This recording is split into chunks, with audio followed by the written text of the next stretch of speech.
Good evening. We're about to start this study session for, what is today? November 7th. I thought we said September. I thought, I ain't that far behind. Before we do, I'm going to stand for a moment of silence, follow that by the Pledge of Allegiance. Anybody who would like to join me, please feel free to do so.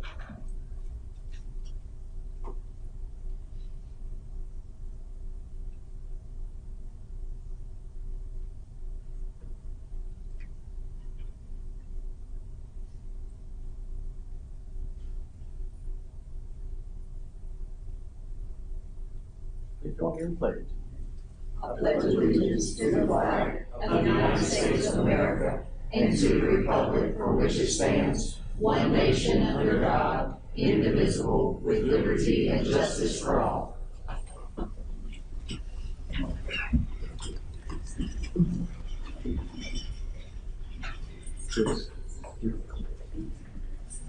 All right, first item on the agenda, I got the paper in here, I can see it there. Update on district athletic facilities, Dr. Langford. All right, first, thanks everybody. It's been a long journey through our addressing the needs of our athletic facilities, and this will be probably the quickest presentation we've had.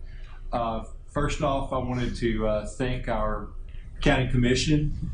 We met, I believe, for about 5.5 hours last Monday night. About 2.5 hours of public comments, and then a couple hours of deliberation. We got to a good place. The 15.79 million was approved, and so we just wanted to give everybody kind of an update. This slide is a little stress-inducing. We have 267 days until July 31st, so we're going to work as hard as we can to complete the bleacher project. So I wanted to run through real quickly what we're talking about. Again, this is what we're going to bid for Beach High School, for Hendersonville High School, for Portland High School. White House High School will go up after White House's season is over. So as soon as we can, we'll go up and look at the home side and see what repairs we can make there. Gallatin High School track, Station Camp track, and Merrill Hyde. Hopefully, if our bids come back and we have the funds, we want to address some of the needs at Merrill Hyde Magnet School.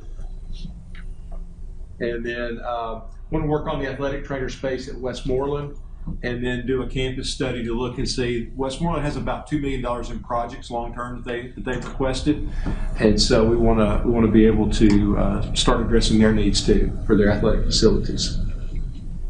All right, so current update, as I mentioned, the commission approved 19-0 on Halloween. The next day, 10/31, the home side at Portland High School was demolished. It is now completely gone. The ground is smooth.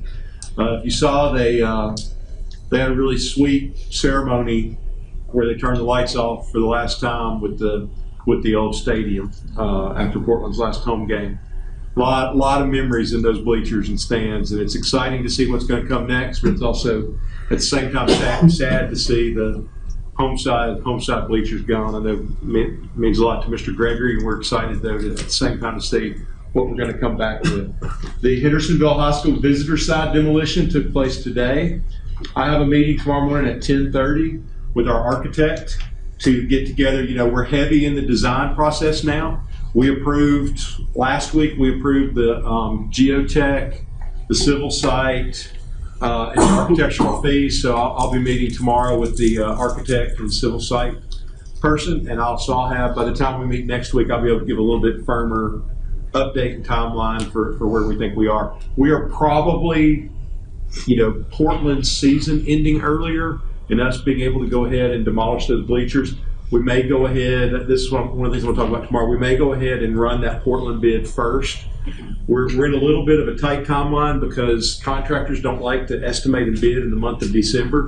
So we're trying to get a little bit ahead of that curve. But if we can get a bid turned around in time for Portland, we may look to do that. But I'll know more about that tomorrow. We hope our other teams, we hope Liberty Creek, Beach, Hendersonville, Station Camp all win this week. We've got really tough week 2 matchups, like really, really tough week 2 matchups. I don't know that short of Gallatin drawing Oakland in the first round, I don't know that you could get any tougher.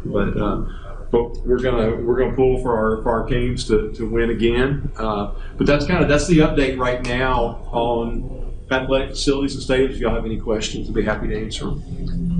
I gotta get used to not using my button here. Mr. Lancaster. Oh, so my question is, and I recognize this is all the phase 1 stuff, but looking at Gallatin for Gallatin High School's home side bleachers in the report were an issue. Is the plan to address that in budget going for next year? Okay. Yeah, I think what we'll have to do, we'll get a good run at what prices are when we do this first round of bids. I think we've got pretty accurate prices, but you never know until you bid it. And then we're going to have to look at Gallatin, White House, and Portland on campus. We'll have to look and see how where those costs can come in and stagger that out over maybe 1 or 2, 3 years, just to see how we can make that work in our budget. If we can pull, like as we do our budget for next year, if we want to shift some out of what we would traditionally put in reserve and put that in for capital projects, we may have to do that in the short term, probably will. Gallatin, was it not, they basically gave us, the recommendation was 1 more season, right? Longer than the Hendersonville home side. Hendersonville home side was this year. We've got a couple of years. What we'll have to do is go over, now that Gallatin season's over, we'll have to go over and check the maintenance and see what needs to be done and make sure that that's done to the engineers. And the other question, so again, talking about the budget going forward. So we're doing the prep work for a track at Beach. Is the plan to include that in the budget for next year? So, I don't want to pay to do prep work and not see that. No, I think we need to go ahead and do that track because Beach is going to lose. Like if you look at the pitch of those home side bleachers, I will say, because I was a part of this, the community at Shackle Island did the very best they could in 1982 to build those bleachers. But if you've been up in those bleachers, it's like Neyland Stadium. You get up near the top, it's the angle's steep. So when we're making them accessible, it's going to flatten that pitch. It's going to take up more space. It's going to eat into where they could have had a track. So we'll need to move it up to around the practice field, which will help the longevity of the track to not have the traffic that you tend to get when one's around the main football field. And I know obviously we'll be trying to get the bleachers and all these done by football season. I mean, timeline wise, if we do it in the budget for next year, will we try to do the track as soon as the football is ready to ready to go there, and then look at Gallatin after their season ends, if that's what we decide.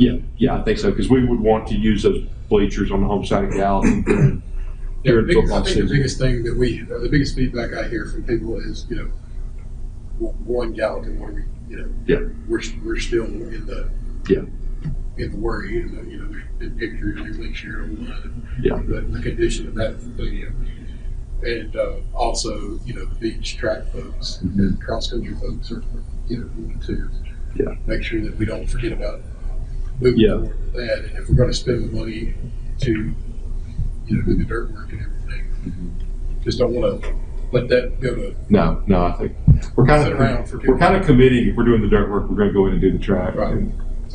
All right. I do think that we were able to buy ourselves some time by going ahead and knocking out the track projects, and then going behind later and getting the stadium and then doing the tracks on the other side, because I think that'll smooth out the cost. Thank you, Ms. Andrews. Yeah, to piggyback off of the questions regarding the track, I know specifically Gallatin actually is a little bit different because it is not currently around their football field. Station camp, obviously theirs is, so I know that makes them a little bit different. And then track season typically starts in January.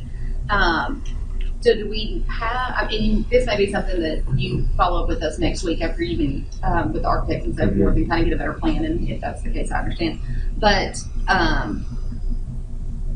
maybe some points to kind of talk through with them is looking at those tracks and what is that timeline. Right. So, because that is difficult. For for Station Camp, it's difficult because it is around their football field, so you have to be mindful of that. But it's a different, it's not. But in Gallatin, I feel like there's not necessarily a time frame that you have to wait because of there's not another sport conflicting with it. Well, and Gallatin's just need, it's not, we don't need to be using that track. It's better to go ahead and get it now. Station Camp, remember, we've got to do some irrigation and drainage work first so that we don't replicate the same problem that we have now. But that track is still But realistically, we are looking at having functional tracks for the 2025 track season. Yeah. That would be, obviously 2024 is unattainable, but tracks will go faster than bleachers. It's like, it's just not as much cement and steel. It's, the surfacing and everything goes faster. Mr. Andrews, Mr. Lancaster? Do we go with are we going with is it pretty much all this soft material, whatever that is, that you see on tracks now? Yeah, it's that, I can't think of the name of it, but it's spongy. Yeah. It's it has an official name that I'll think of in a minute, but it's not like we would never do an asphalt track now because it causes shin splints and injuries and everything like that. Does that require a certain?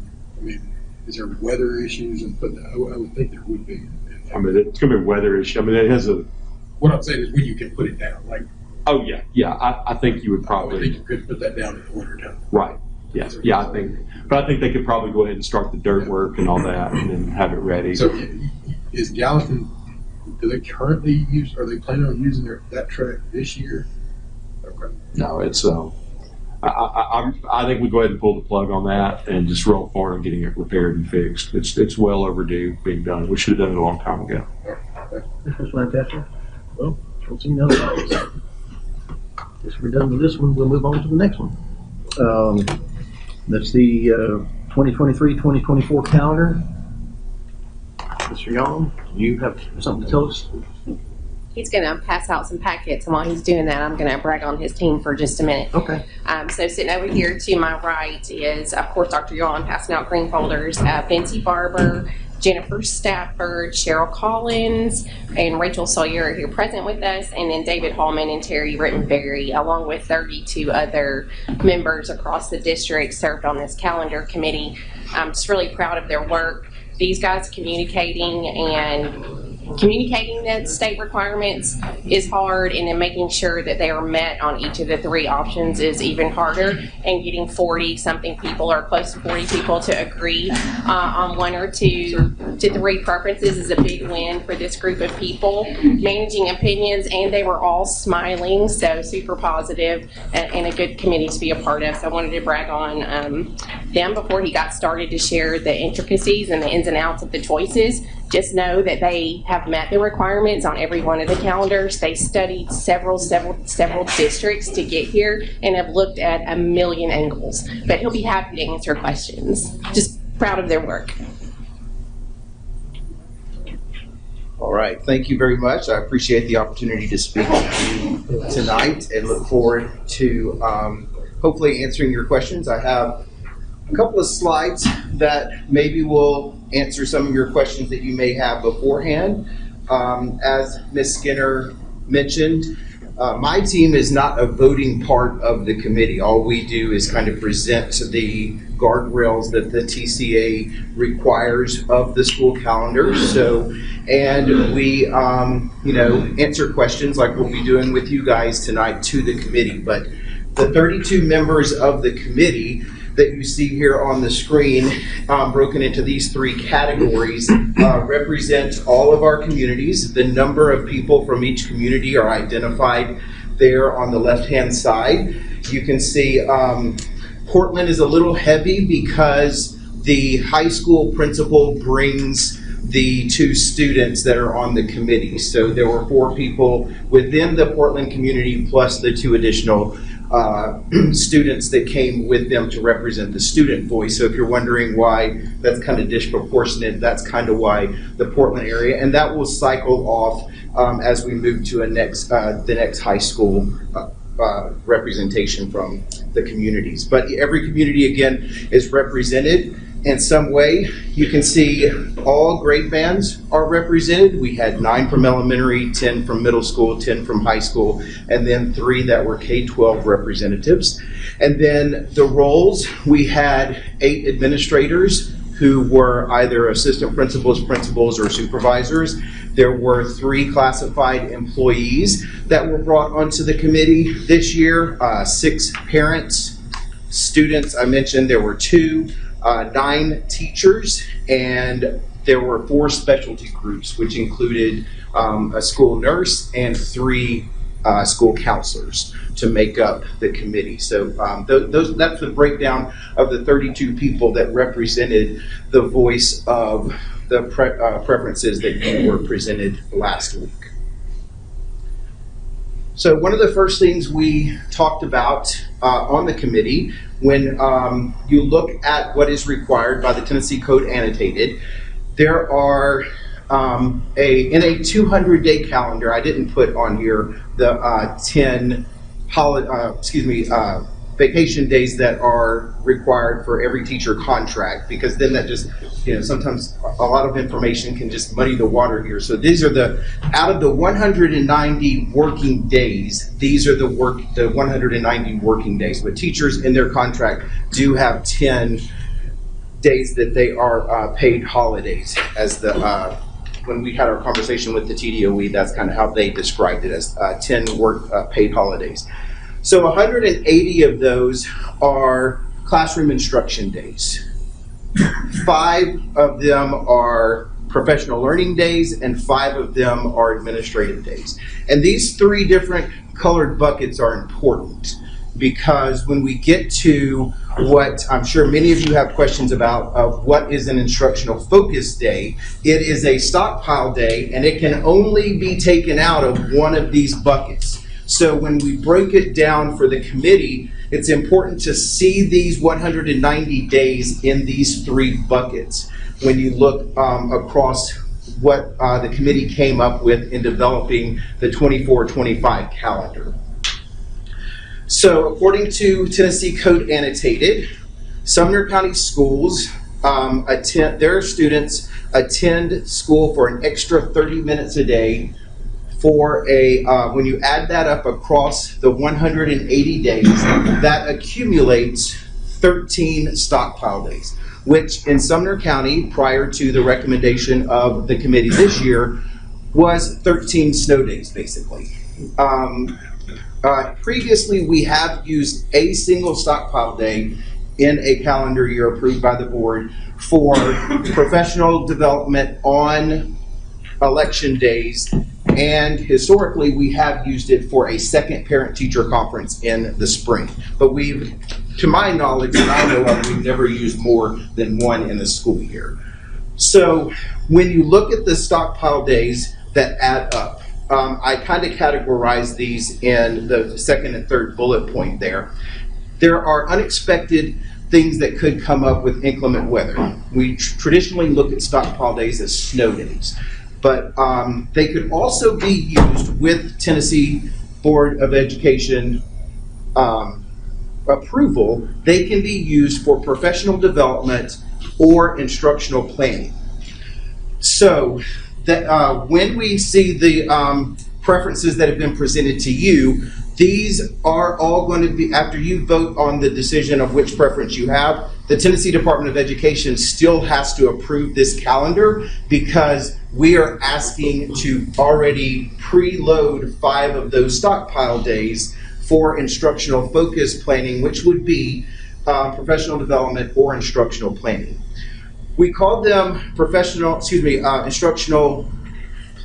focus days because in the committee, it took us about 45 minutes to really clarify what the difference between, if I go back to this slide, a stockpile professional development day versus what's in that middle bucket there for professional learning. That was very confusing to the committee. So we didn't even use that verbiage when we submitted the calendars to you guys. We called them instructional planning days, instructional focus days. So when you go to this slide here, you can see those second and third buckets, we can't pull stockpile days out of those 2 buckets.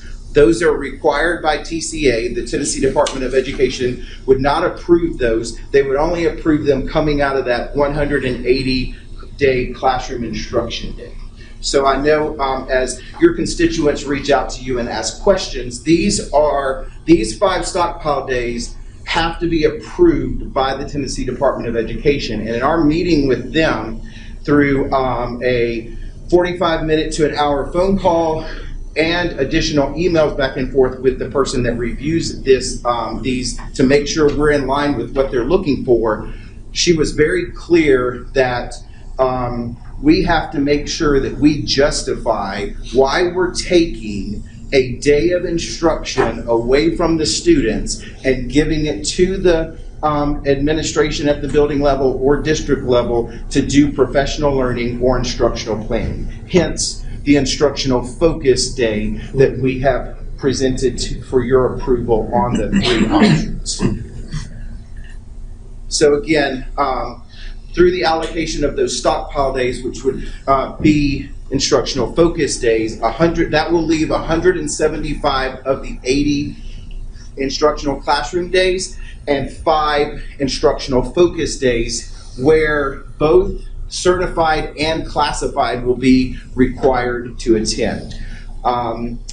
As kind of a caveat, there was kind of the old adage that if, depending on how many days a classified employee works, if they might or might not have to attend, they're not required to do the professional learning or the administrative days in some cases. So oftentimes it was seen as if students aren't in the buildings, then certain classified employees aren't in the building. Well, under this stockpile instructional focus day, all certified and classified personnel would be expected to attend on those days because they're actually being paid for those days. So this isn't an additional day. This is a day, 5 days in this case. These aren't additional days that we are asking teachers to work. They are part of the 180 calendar days that if they weren't used for instructional focus days, they would be teaching their students in the classroom that particular day.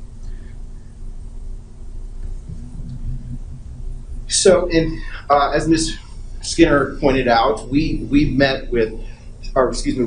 reached out to several districts across the state, looked at district calendars from West Tennessee, East Tennessee, Middle Tennessee, lots of different varieties of calendars. You can imagine how you can put 190 days into a puzzle that we have here. And one of the things that jumped out at us was a district that, actually several districts that use not only a stockpile day, where we are calling it an instructional focus day, but they call it an instructional focus flex day.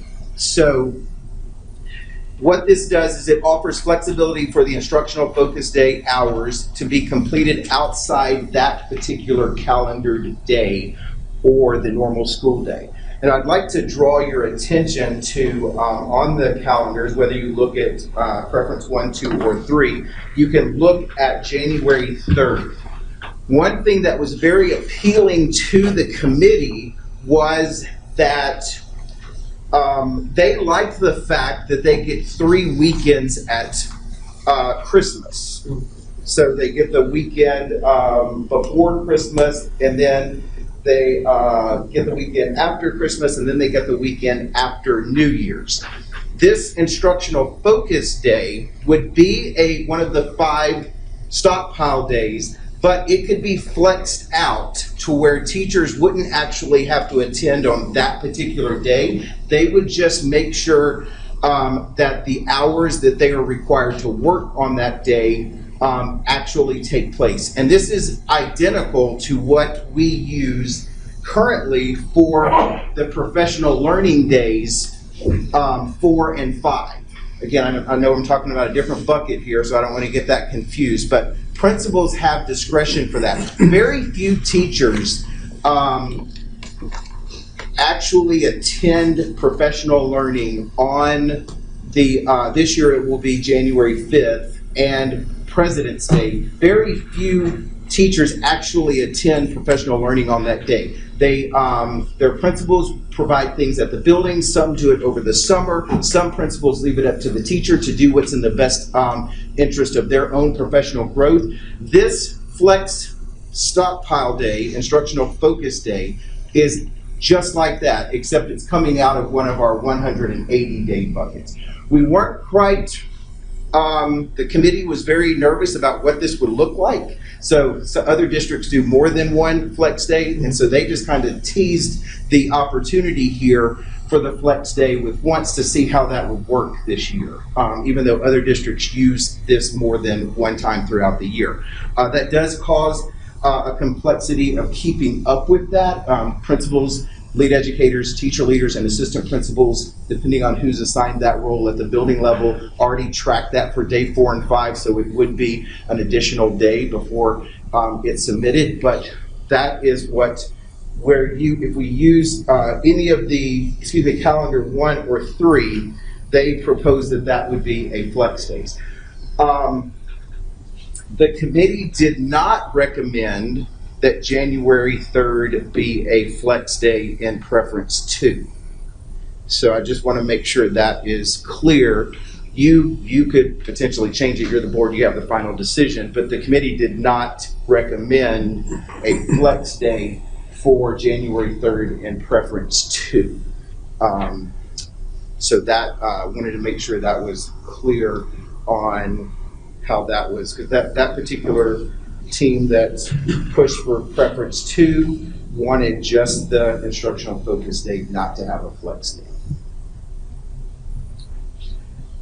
One thing that isn't on the calendar but will be communicated to teachers and principals is that if you look on the 3 choices, the drive conference or the mandatory PL day that the district provides each year. Usually we have 2 at the beginning of the year and 1 in November. We just completed those. Next year, all 3 of those days will be back to back at the beginning. When you first see this calendar for preference 1 or preference 2, it might be more appealing to jump into, preference 2, I get to start a week later. If you look up on the screen, we will be offering the 3-day drive conferences every week over the summer, with the exception of July 4th. So this will be communicated out to teachers. So if they attend on these 3 days in these weeks listed here, teachers don't have to come to the drive conference on what is actually calendared. It's kind of like another Flex Day that will be tracked through my office at the district level. So I wanted to make sure to you guys that was very clear, that if they attend any of these weeks here listed, and I put on the final bullet there July 24th through 26th or July 31st through August 2nd, depending on which calendar version you guys go with, those dates are options for teachers to attend so they don't feel like they are having to be in professional learning that last week of July or 1st of August right there.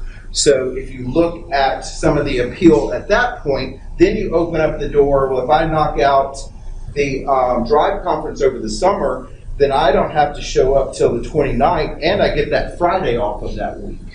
If you move to preference 2, the drive conference is moved to incorporate that Friday of that week. So lots of conversation, as Ms. Skinner pointed out. The committee was broken down of stakeholders across the district, and they then broke into subcommittees at the grade band level and then came back together as a collective whole. They spent hours toggling back and forth, looking at the details of this calendar and what would be options that they could be happy with. And one of the questions that they did ask me several times, are you sure we're going to have the option to do that over the summer? Because we don't want to recommend as our first preference that we start that July 24th if we're not going to have that availability to do that in the summer. Some teachers may not choose to want to give up their summer, and that week is there for them. But if they do want to come and knock out those 3 days, then they're going to get that flexibility. Another thing that we heard was that I see in my office, rather, let me back up, in the feedback on our professional learning, is teachers want more time to work in their classroom, to get ready. Like, they're showing up on those days that they're not working, and they're putting in hours. The instructional focus days, even though they would be given to the building level, they the teachers could potentially have that time as instructional focus days. And this is our first year on it. It's going to be it's kind of a new idea. As they get used to it and as administrators get used to it, it'll grow and we'll be able to tweak that as well. What's been proposed is 5. 3 at the beginning, yes, sir. 3 at the beginning. Yes, sir.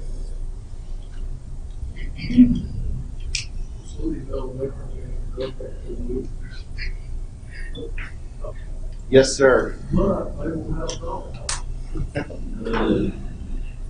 So, an administrator friend of mine who's tracked this all the way back to 2002, excuse me. These are how many days we have used snow days over the last 21 years. Now, we're not anticipating any snow days this year. So when you see these, and these are the ones that were whoever the director of school was back from 2002 or 2002 to 2003 called off school for whatever reason.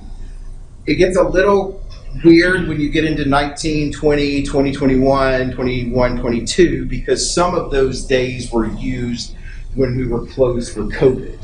And used, so they weren't really snow days, but they were stockpile days that were used, and then waivers were issued, but those were the amount that we actually used. So if you're hesitant about taking the 13 days, stockpile days, down to 8 and using 5 of them, we do have 2 that we're using second semester, actually really 1, because the very beginning of January is when we used the first one.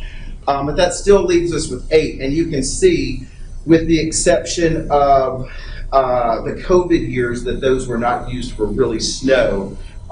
You have to go all the way back to 2014, where we used more than the 8 that are left.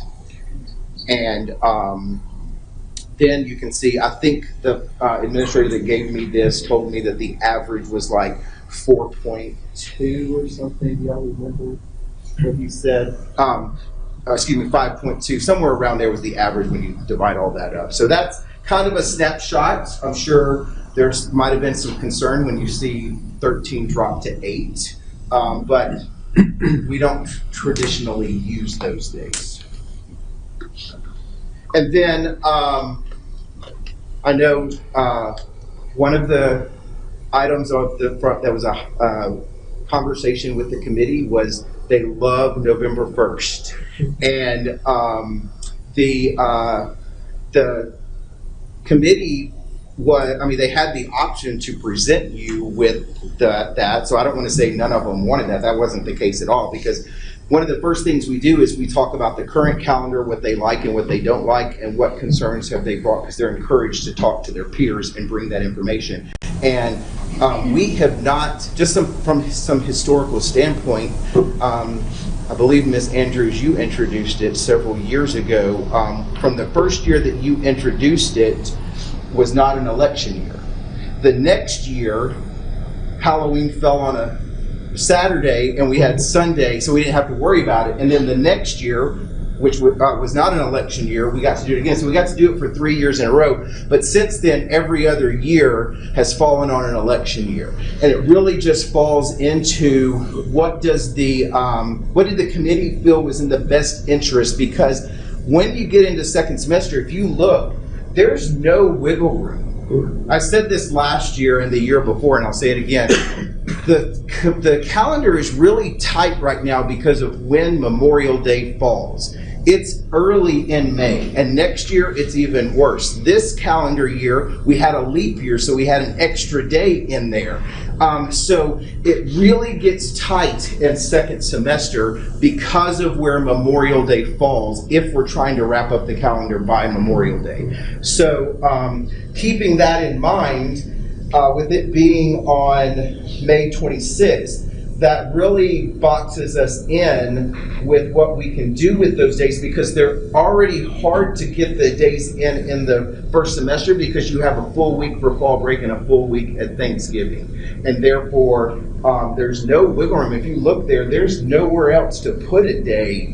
And even the committee from last year, not the current year, when they proposed every committee proposes one for the following year, they had until we found out we could use the flex day and put it on January 3rd, they had us finishing on a Saturday just to get the days in. So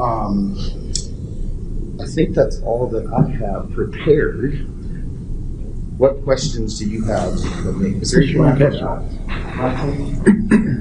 Mr. Lancaster? 5.7 was the average days that we've missed since 2002. Got Mr. Lancaster in queue. Mr. Lancaster? Hey, first of all, of everything that I put on Facebook and said, hey, what do y'all think about this? This garners the most vocal opinions of anything. So I appreciate y'all doing this so I can say, hey, somebody else came up with this. You know, I like to be able to blame somebody else if they need me. But that's why I tell the committee right up front that I don't have a vote. It's whatever y'all decide. Because I have had everything from this is the greatest calendar in the world to they need to go back and y'all just need to go back and start all over again. So I've had those two responses. But anyway, that's just the way it is. But first question, so on these instructional focus days, I think the biggest thing I hear, and this is from teachers, are these days going to be where they are in their classrooms, like working, or in their classrooms or in their buildings, working on lesson plans, working on their classrooms, working on, collaborating with their peer group and deciding what to focus on. They just don't want this to be, there's some that are worried that this is going to be more meetings. And that was one question that, came across. Well, and when I say more meetings, I mean more like training, professional learning, things like that. So with us doing 3 days of Drive conference at the beginning, there usually is a day for content. And next year that won't be the case. If we have new teachers, we don't want to say specifically, yes, there are going to be days that teachers can work in their classroom, because principals might want to use something, whether a principal uses that for the whole day, that could be up to them, or just half a day.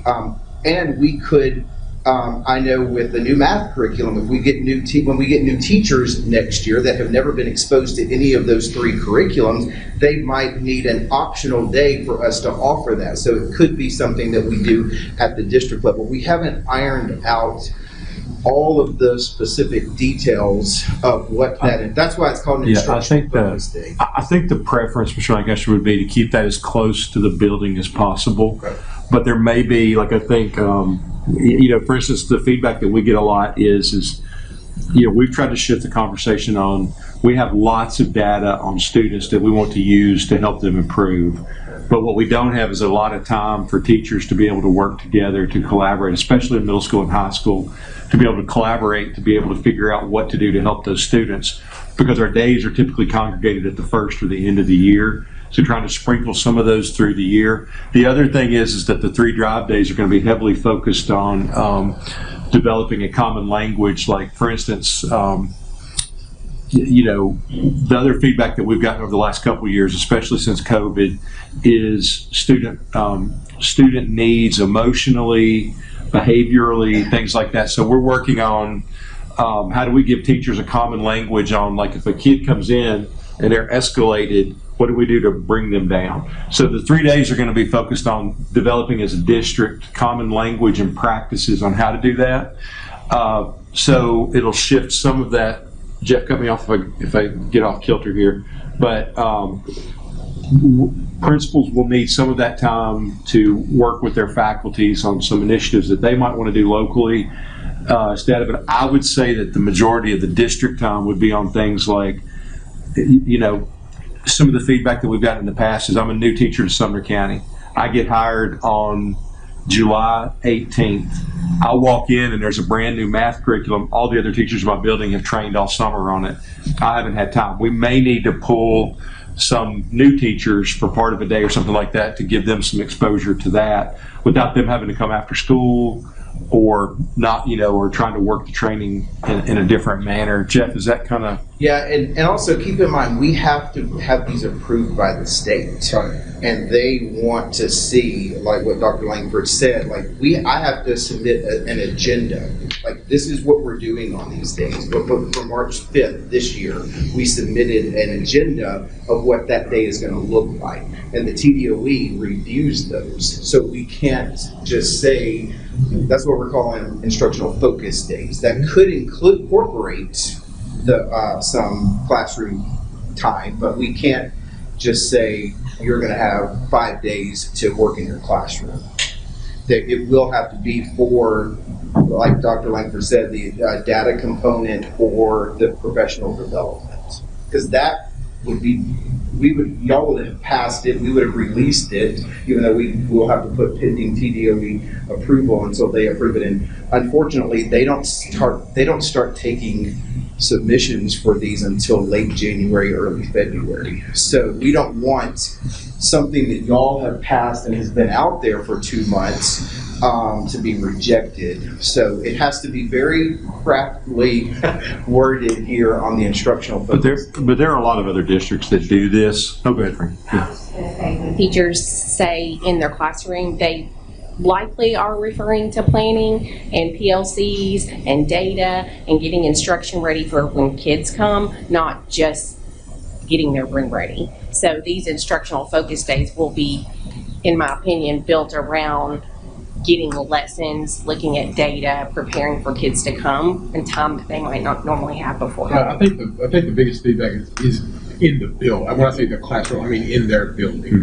They're not going to be I'm sure they love conferences like everybody else does, but just more in their building time. Yeah, and I think like other districts do this, and I think like the feedback that I've always heard that I had when I was a principal is it would be great to have some time to get, like, for instance, as a high school principal, I couldn't get all my math teachers together to look at data because I couldn't set the schedule up for them to have common planning. It would be great to have that time. So what some districts have done, for instance, Williamson does, I can't remember what they call it, but the kids come 2 hours late, and then the teachers have that time in the morning.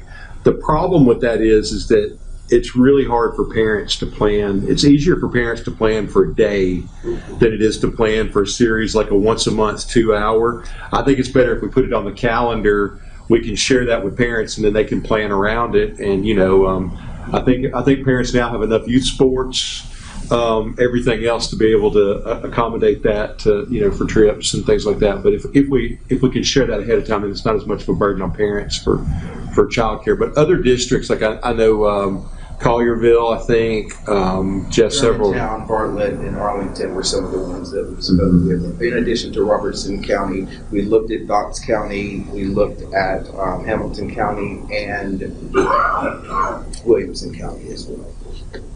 So when we, basically go, if we get this plan, if we vote on this and they approve it, the next question that we'll get is, okay, if we get 10 snow days next year, what happens? I mean, what is historically what has been the first?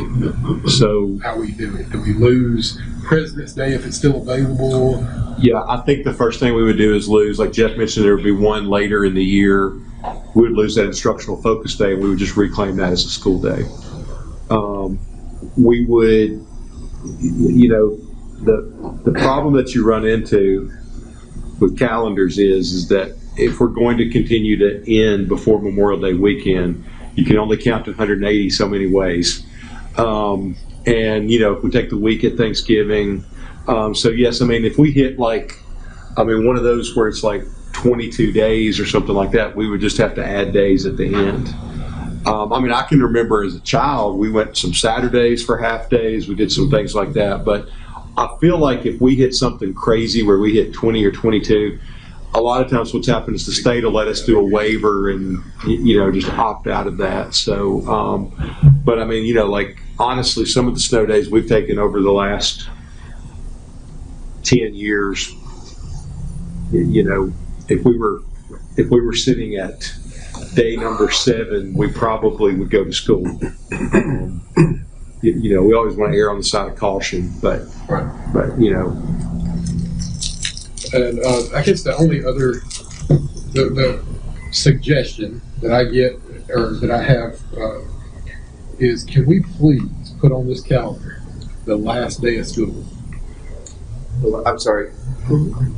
We have the first day of school listed in the little middle box. You know, can we put the last day? Like, I get that question more than anything else regarding calendar. When is the last day of school? I can't tell what the last day of school is on this calendar because, you know, and I'm like, it's this day. It's funny you bring that up, Mr. Lancaster, because when we were looking, I forgot to mention Shelby County earlier, but when we were looking at them, they actually release a student calendar and then an employee calendar. That way the parents are only looking at that, and in the midst of getting all the information ready, we could, if y'all. I think that would be a great idea, just something, because parents don't understand, like, hey, what is this PO day? They need to know, is my kid there or not there, and what's the first day and what's the last day. But I get the last day more than anything else because of that makeup exam day, and people are like, so they're not going that day, and they, I'm like, no, you're good. It's vacation time. And we finally were able to get to, due to Miss Andrews has asked for this for several years, where she that needs to be clear that they don't come. So we made it a stockpile day, and this year we can say that I believe it's the 22nd, 21st. So 21st. We can just add a small in there or a line in there. But I like the idea of having a parent-student calendar that's without all the jargon, without all the 18 different colors, and I like colors, but that's a lot. Yes. So I appreciate. Which doesn't, when the only color they're concerned about is the green color. Green and red.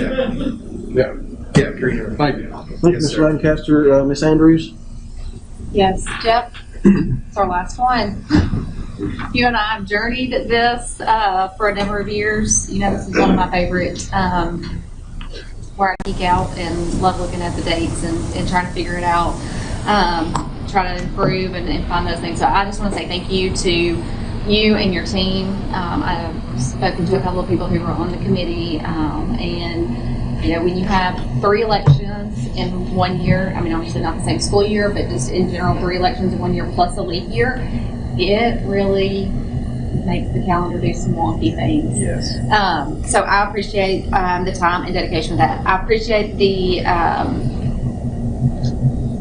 information about those focus days. I think a lot of people are curious, have been like, what is this? And my response has been, let me get to the meeting, let me hear, and then I'll provide feedback. So I think Mr. Lancaster made great points as far as those instructional focus days. Teachers want to know those are not PL days. Like those are kind of some discretion days. They may be able to be in their classroom. It depends upon whatever the needs of possibly that building and that particular teacher. But we're not saying these are field days where because I know with field days, some of the feedback I get from teachers sometimes is like, especially our related arts type teachers or so forth, they're like, I have to go to field, but it doesn't apply to me. I'd rather just spend time in my class, in my classroom or with my people. So this will be opportunities for them to do those things. We'll have to write it to where, as Dr. Lakeford said and Ms. Skinner, where it falls under the umbrella of an instructional focus. That's why we didn't choose to use professional development or instructional planning. we wanted that to be flexible enough to where they could have both. When would we anticipate teachers kind of knowing what the expectation for those particular dates would be, just for their planning purposes? That would be probably a building level decision in. So I'll let Ms. Skinner jump in. Are you asking when they would know what those instructional focus days would look like in their building? So first, the calendar has to get approved. Right. That's the first step. And then we'll have to do some work with our leaders to explain the intention behind those focus days too. So I don't know that we can name a timeline, but I know our leaders work really hard to prepare their teachers at the beginning of the year so that they know it's coming. Okay. I think that, just knowing expectation, I'm personally a visual person, so when it's like, okay, this is coming, but then when I'm like, okay, but what does that look like? What is that more? So then when it's kind of laid out more clearly, then I can go, oh, okay, I can get my head wrapped around that. I can plan. And then also with the focus days, I think and I feel like this is going to get a little bit confusing, is there's still stockpile days. So we technically we have 13 stockpile days. We are just already accounting for 5 of those. Correct. Which gives us 8 available days.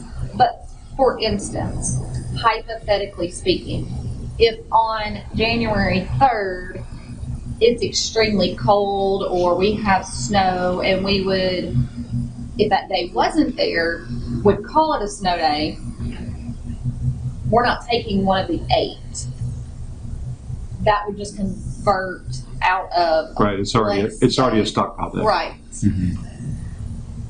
I think Where so. It's not. Yeah, it would be, if it's already on the calendar as a stockpile day, then it would just be a It's stockpile still a day. stockpile day, so it doesn't cut into the 8. So Right. that's kind of the same thing of if we have a lot of rain and we have flooding in August, we can use that as a stockpile day. We still technically have 8 additional days.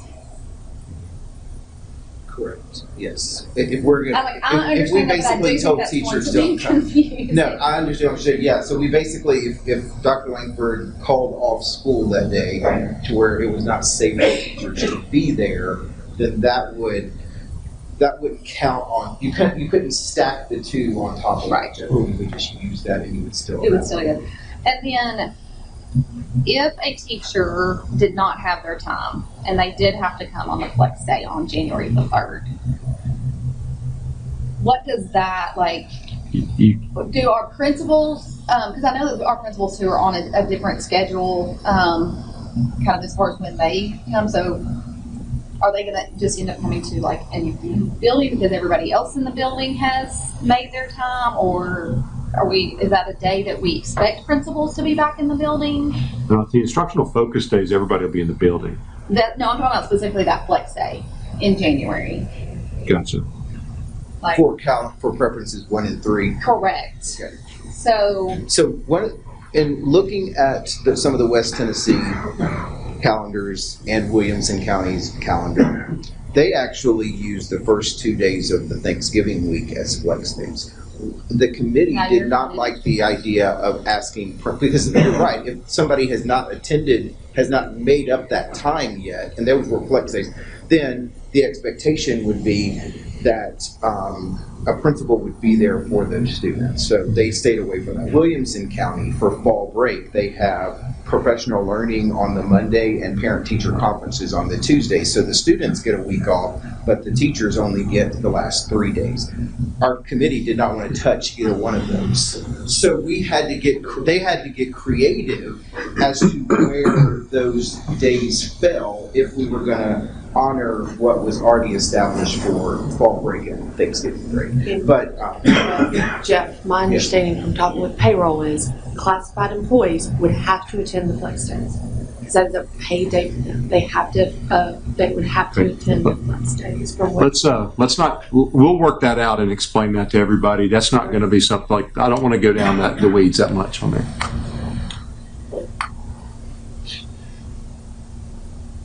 So I don't think that, and then I also just want to make the point, because this is also the question all the time, I feel like, and just to address it, is where fall break and spring break fall.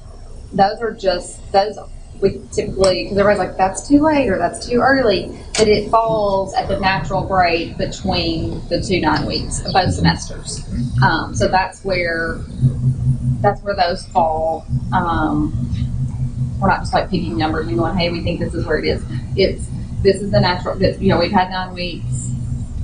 Okay, let's take a week break, and then you have another additional 9 weeks. Correct. And you can see fall break is a week later, these proposals than it was this year because we were able to push the start date back with the instructional focus days. On the flip side of that, spring break is a week early because of where those fell in those areas. Thank you, Ms. Andrews. Mr. Gregory.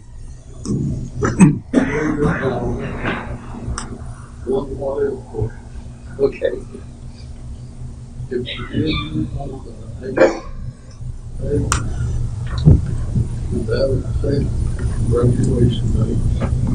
No, sir. We'll go ahead and roll.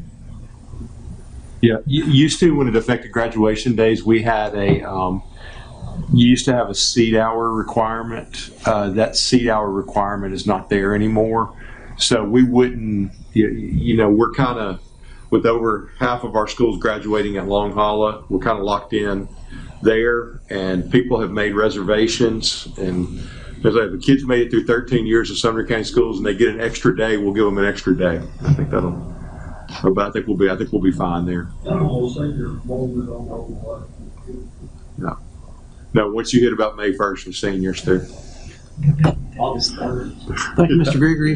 they're moving on. Mr. Graham. Thank you, Mr. Chairman. Kudos. Most of the feedback I've got, you guys have literally already addressed. Later start date.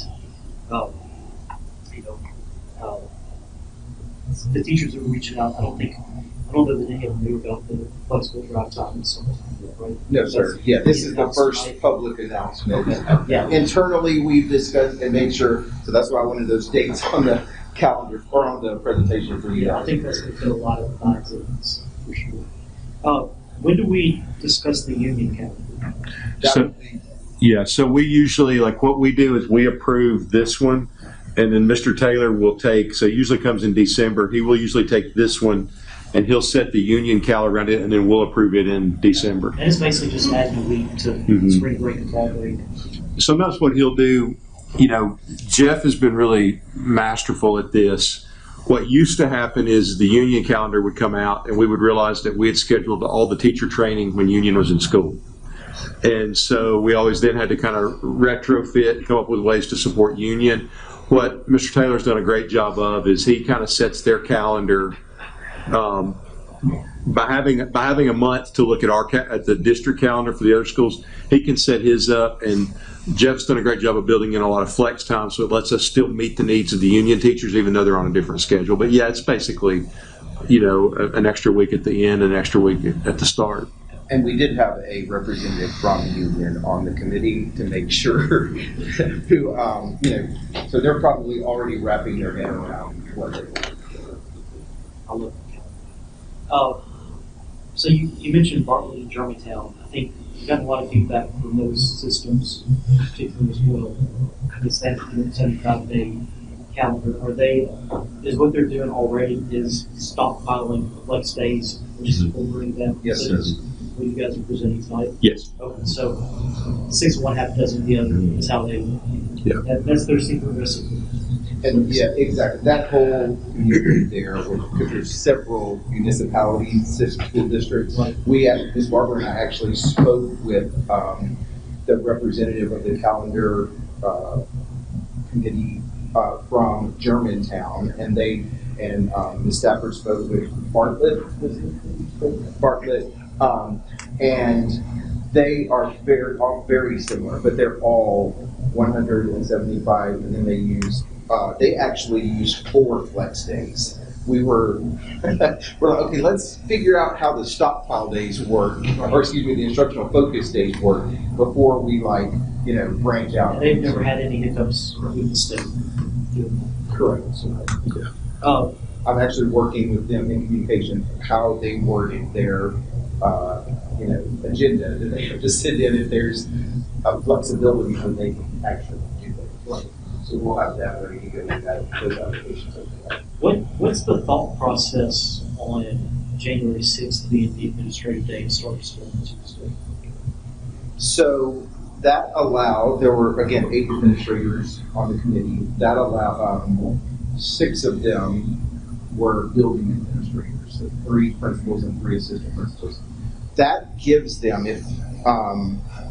that gives the principals, the building administrators 1 day with their teachers after they come back from the 2-week break. And oftentimes, you get brand new teachers that the first time they walk in. So if we're trying to be respectful with the flex day on January 3rd and give the 3-weekend break at winter break, then that first Monday, because of, as Ms. Anderson pointed out, the weirdness of how the calendar moved, because the first is in the middle of the week, we don't have,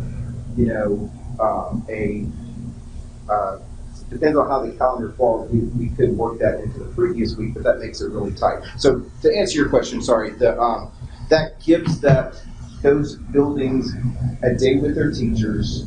I actually spoke to a middle school teacher at my group Sunday night, and she was like, "Oh no, don't, I'm glad you have that there because then I would have to come in over the Christmas break to get everything ready." So everything we talked about that could be beneficial to the flex days at the beginning of the year, the instructional focus days, would be, they're going to need that time off, and then they come back and they have that 1 day to reset as a building. People can talk about things that they wanted to talk about to kick off the season, introduce the new faculty, and teachers can get their classroom ready. And I know, so we require teachers work 90 days. Is that? Yes, sir. Accurate? They're paid for 10 paid vacations. How many hours a day is required to do 90 days?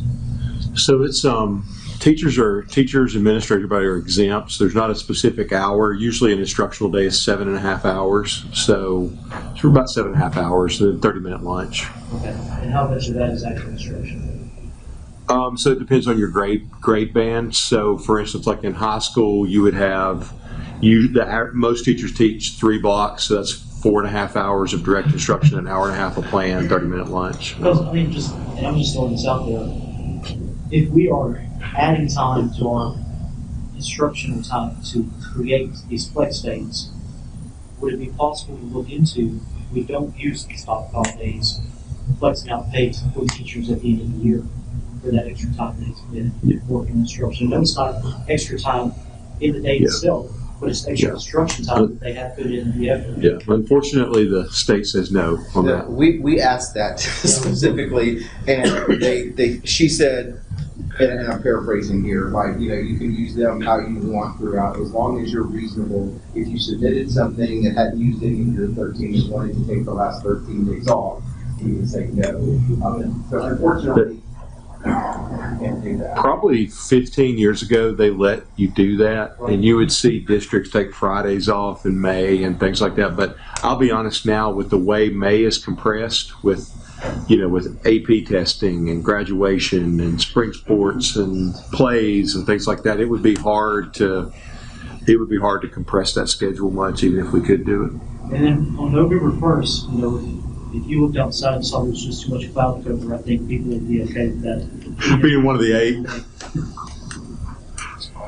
Thank you, Mr. Graham. Mr. Daniels? Yeah, first of all, I apologize for being late. I was in line at the airport and they said there was a mechanical issue.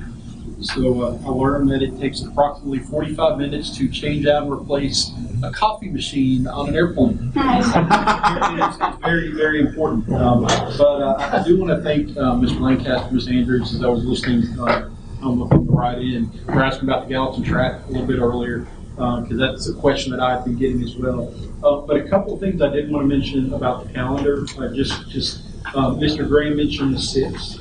and, you know, why, you know, kids we go back and get just exactly right. Historically, what we've learned with the calendars is teachers have asked for that day in the building without the kids, to help them get ready, help them get prepared. So I do like having it on the 6th and having that day off. The other question that I got asked, and I know there's been comments on social media and things like that, were about the Thanksgiving week. And I had a couple people in the grocery store kind of ask me about that. And they said, you know, I really wish we'd get rid of that Thanksgiving week and, you know, start a week later. And then I reminded them that that Thanksgiving week isn't really a week that we're adding on, that typically we're off on Wednesday and Thursday and Friday, so it's really just 2 days. And which one of those 3 days would they prefer to go on? And a lot of times they don't think through that. They think we get a week off, and they're not putting 2 and 2 together that, oh, you know, Wednesday before Thanksgiving Day and Black Friday, and they're not going to be, you know, typically we're not in school on either of those days. So, you know, it's not 5 days that we can navigate. It's typically just 2. But really good job with the calendar options. Thank you for the presentation. It's great. I think you covered a lot of the questions that we had even before we had time to speak. So thank you and your team very much. Well, the committee, I give credit to the committee.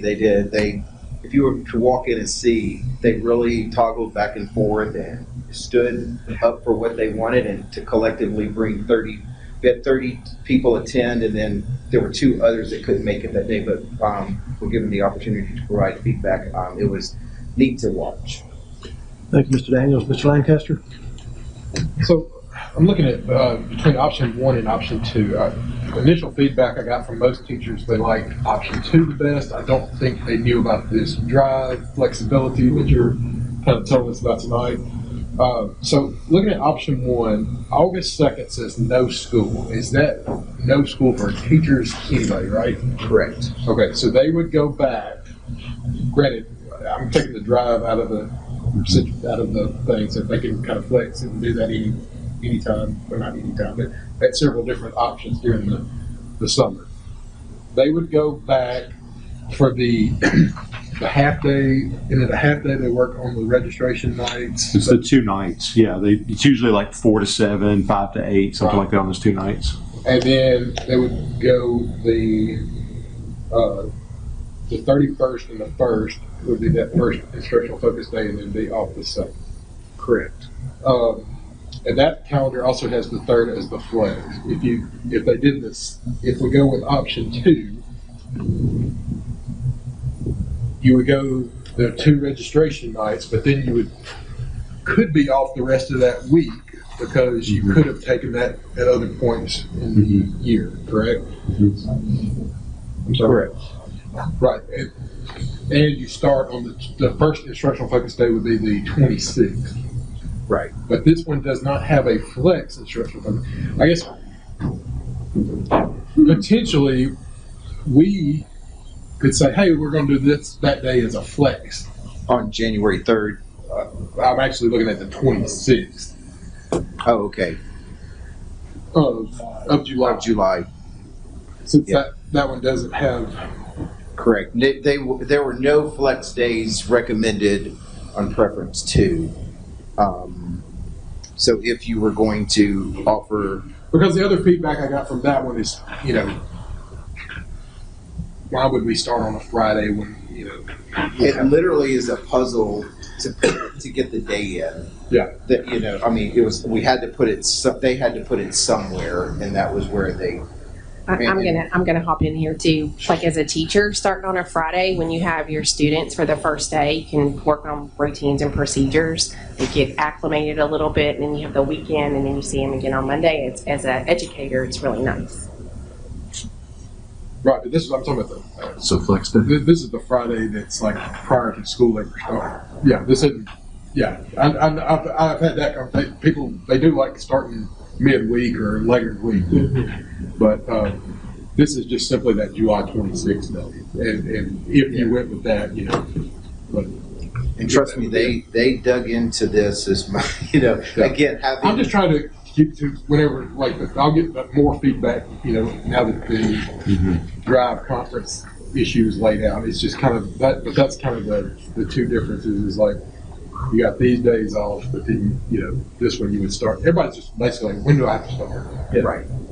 And they could, like you said, they could have 3 days off that week, but they would have had to start. They would have had to go to the drive conference during the summer. During the summer, and potentially, from what it sounds like you might be recommending, doing another day because of the flex day on the 26th. Right. And If that's basically what y'all just, vote on, yeah.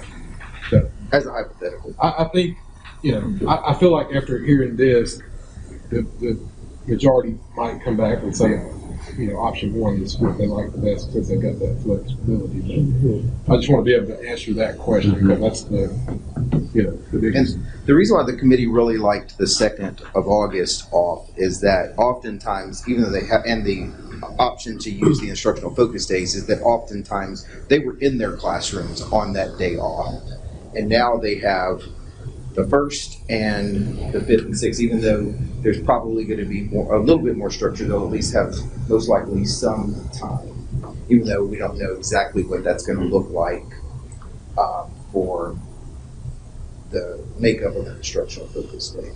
I personally like having more time between the registration night and the start of school, simply because I know last year, every year, you have issues, especially when you get to high school with schedules and everything else. A kid gets their schedule and something doesn't work, and you only got 3 days to try to get something. So it's just having that extra time with just other staffing, anything. You've got a little bit of extra time to realize, okay, this is the number of kids that actually registered at this school. Last year we thought we were going to have this many. Now we got this many. You just got an extra couple of days to plan around, I guess. And I'm going to defer to my team for just a second. I believe option preference 2 was the elementary preference, and they wanted that 26th to set up for parent-teacher conference nights. For open house. Is that what y'all remember? Okay. Yeah. Right. Exactly. She said they voted unanimously for as preference 1 to be their first choice, but the reasoning behind the 26 is that gave them a day. Secondary was like, I'm not in my classroom on registration night. Where it's a school-wide thing, so it's different at the grade levels. Okay. Thank y'all. Thank you, Mr. Lancaster. Oh, Mr. Graham. Order of preference? Yes, sir. Thank you, Mr. Graham. All right. Looks like oh, I'm sorry, Ms. Hayes. You're over my blind side over there. Thank you, Chairman Burke. Dr. Young, Dr. Langford used the word masterful. And you and your team, this is masterful work. I have served on the calendar committee in the years I was raising 3 sons through public school here, 2 or 3 times. And this is a difficult job to do. It's very thoughtful. You've given the teachers options with this drive conference to have options over the summer. I think that's just very thoughtful that teachers can look at their calendars and figure out what works best for them. What I'm hearing from the families in District 1 is they are loving that school is starting August the 7th, not the 30th of July, the 31st. They're getting those extra 6 or 7 days for the kids to be in school. So, brilliant. Great job. So, thank the committee for us. Great job. Certainly. Thank you. If I could, let me just say, I was in charge of the calendar committee 1 year, my first year as director of instruction, and there's probably nothing that I liked less about my job than having to get this calendar done. And I realized Jeff helped me, and I realized that he's really masterful at this, and he's done not just getting it done and with his team as well, because to be honest, they did most of it that year. I just had to make sure it hit 180 days. But what they've done is really put teacher and parent voice and administrator voice into the calendar, and they've really done, and Ms. Skinner helping this year too, they've done a tremendous job of hearing all those voices and listening and trying to get something that works. And football coaches are going to be excited about this too because they get an extra week or 2 a days before school starts. It's Thank you, Dr. Langford. We'll certainly share that with the team. Thank you, Dr. Young. Thank Appreciate you. Great job. Appreciate you very much. Next item is putting our glasses on. Discussion of TISA literacy plan. Ms. Skinner, I believe that's you. It is. Thank you. So the TDO gifted us with another acronym. So in case you're unaware what TISA stands for, it's Tennessee Investment in Student Achievement. So this process aligns with our strategic planning in the sense of a 1-year goal, but the TISA plan makes us think a little bit further, so 3 or 4 years out in goal setting around ELA, math, and particularly 3rd grade. So we have some flexibility in the 6 through 12 goals, but for 3rd grade we have a metric to meet of 70%, and then there's a little bit of rules behind that. So you have to make a 15% gain over 3 years. So when we look at where we are now, which is at 49.3%, and we meet that 15% gain over the next 3 years, that will put us at, you had to be at 64.3% when you apply that 15% over 3 years, if that makes sense. So if we apply that to what we have outlined in this plan, in year 3 will actually be 1% higher than that at 65.3, and then by year 4 for 3rd grade, we would be at 70.3, so a little bit over that 70% mark. So that's the one goal that we were required to make, and had some rules behind that. The other goals, we had subjects that we had to tackle, but the flexibility in the way the plan looked was up to the district. So just want to make that clear when you're looking at those numbers. I really want to share with you all some things that we're doing and that we have been doing for a couple years to reach the goals that we've outlined here. So one of those is high quality instruction materials. So we have a K-8 reading curriculum, we have K-12 math curriculum, K-2 foundational literacy, with a decodable reader piece that we were missing for a while in K-2.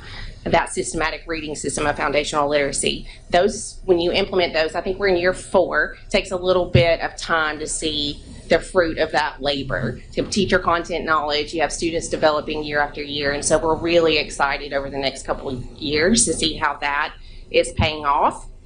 Another big piece is intervention alignment. So we hear us talk about RTI, Tier 2, Tier 3. Our intervention materials that we use with our Tier 1 curriculum are directly aligned to what we use in Tier 1. So students, especially our struggling students, aren't having to use or learn a new language or a new routine and procedure, or they're getting scaffolding in the same program, maybe moving at a little bit slower pace, or reteaching. So they're not learning new vocabulary or new routines and procedures and having to keep up with this one in Tier 1 and this one in Tier 2 and this one in Tier 3. So they all talk to each other. And so that's been in place for about, Dr. Langford, 3 years with the intervention materials. So it takes 3 to 5 years of a strong implementation before you see, well, we have seen incremental gains every year, but getting to these larger numbers over time is kind of what I'm alluding to. We've also increased reading interventionist hours. So most of our buildings are at 5 hours a day. We also increased their pay this year. Now we have a couple holes with reading interventionists, but I think the pay increase and the time 5 hours a day instead of maybe 2 or 3 has really helped to begin to fill some of those positions. We also added a reading interventionist specialist. So she goes to buildings and sits with reading interventionists, supports them in their lessons, how they're delivering it to students, helps them scaffold where they need to and look at data. So she is never here. She is out in buildings all the time. And that was a gap that I felt like was needed to be filled for those reading interventionists who are part-time, who don't necessarily have someone supporting them. And we've heard really great feedback around her work with our reading interventionist so far. And she is working K-12. So across the board. Her name is Kara. If you see her, she's amazing. let's see here. Also, just looking at district data, I think we talked about this previous board meetings, noticing that those students that are in those upper quintiles are needing, where we need to hit some growth. And so we are planning to buy a pre-AP curriculum. We can't purchase it till January because they only offer it, you can purchase it 2 times a year. And so that'll be a supplemental curriculum that we can offer to push those kids into higher levels in subjects that we don't have high quality instructional materials. Obviously, that'll be at the high school level. And then just wanted to refer back to summer programming and the opportunities that we offer our K-12 students. 3rd grade last year was a little bit stressful, and that's the first year we faced that, but I still think our teachers and leaders pulled off a really great program that kids want to be at and participate in. And as a result of that hard work, our 3rd grade numbers were really, really low. So we want to do that again. And then just tutoring options that we're offering. It can be done during the school day now, before, after, and during the school day. So we are utilizing all of those opportunities to meet and reach the goals that are outlined in this TISA plan. Mr. Lancaster. So, I know this is TISA related or required. Does anything with the funding itself, are we held to this in any way when suppose like we get down the road in year 3 or 4 and we are not at whatever the goal is? Does that impact the funding at all, or is this just a separate accountability plan that goes along with the... My understanding is your goals can be flexible. So if you do better than you intended and you want to adjust those long-term goals, you can. If you're not making the progress that you intended, you can adjust those goals as well outside of the 3rd grade 70%. So I think it's unclear, Mr. Lancaster, because there's funding designated in TISA for 3rd and 4th grade literacy funded by student, but they haven't said that there is a funding bite on this if we don't hit the 70%. So my suspicion that accountability in Tennessee is in flux right now. Right, we have a new commissioner. There's a report card that was that was shared with the State Board of Education that as we get more details, we've only seen the 30,000-foot picture of it, but so right now accountability is going to be 2 different systems. There's going to be a report card that doesn't have any real bite on accountability, and then there'll be a federal accountability system that sits behind it where you get designated school designations and things like that. We're not sure yet what they're going to do with the TISA accountability piece or other accountability pieces. So the report card is supposed to roll sometime in December. But I wish that I had better information about what's going to happen, but it's just not out there right now. So the short answer is, or I guess the long answer to a short question is that there's nothing in this right now that says that there's an accountability bite in terms of funding, but I can't imagine that if a district continues to not show growth that the state's not going to say you need to improve your literacy numbers or we're going to ding your funding. There's some, that's kind of in my experience with the state, they don't capture data unless they plan to use it or potentially use it. So, right. Well, and let's be honest, like if we're not moving kids in literacy, then we should be held accountable.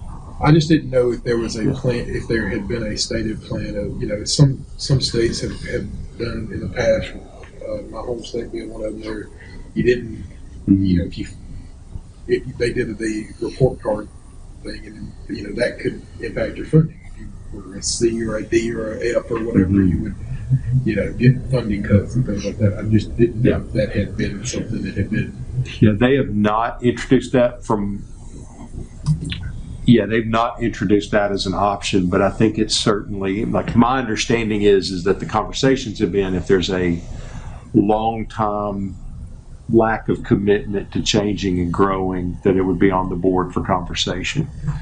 But there's not but we're still, We're still not running TISA on live student funding numbers yet at the state level. They're still working through the kinks of the new system, and they're still spelling out. We will do a presentation at some point about how TISA is funded, but we really need to wait until they're still clarifying what some of those are. Like Norma and Amanda could probably speak to this a little more clearly than me, but like there's different learning needs that kids can receive, and it's a different funding formula. They're still working through some of the business rules and clarifications on how those go. So there's still a lot of work to be done underneath the hood on TISA before we get a real clear, I won't be shocked if they don't run TISA numbers again, basically like they did last year with some projected numbers.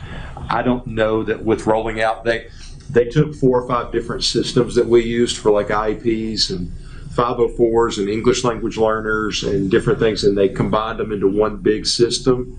And as you can imagine, a data transition that large statewide has proved somewhat challenging to manage, and so we're kind of in a holding pattern to figure out what they're going to do with that. So I can't imagine that there's not going to be some bite on literacy at some point if we don't move the needle for kids.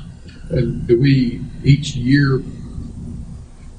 I know we put this out there for the 5 years. So next year, will there be a new 5-year one, or is this one for 5 years? So typically we have a strategic plan that's due to the state every year. So you look at your current data and you set a new goal. So the purpose of this plan is just to stretch those goals out a little bit further. But I want to remind you all that we are above the state in all areas, and we consistently make growth year after year. They've set the growth for 70% at 5%, which is on the high end, but I'm pretty confident that our district's gonna do this. And so we're in a good place. We feel good about the goals we've set, and we have a lot of supports in place to meet them.